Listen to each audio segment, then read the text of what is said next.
নুমলীগড়ত ইয়াতে এটা আশ্ৰয় শিবিৰ হৈছিলে বানপানী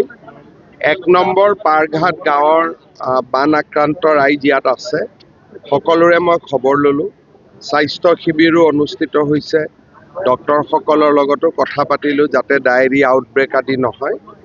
ৰাইজেও গোটেই সহায়খিনি পোৱা বুলি কৈছে অৱশ্যে ঘূৰি গলে তেওঁলোকৰ ঘৰ যি ভাঙিছে বা মথাউৰিৰ পৰাও সমস্যা আছে ৰাস্তাৰো সমস্যা আছে গোটেইখিনি ৰাইজে মোক কৈছে মই শুনিছো আমি যিমান পাৰো সকলোকে সহায় কৰিম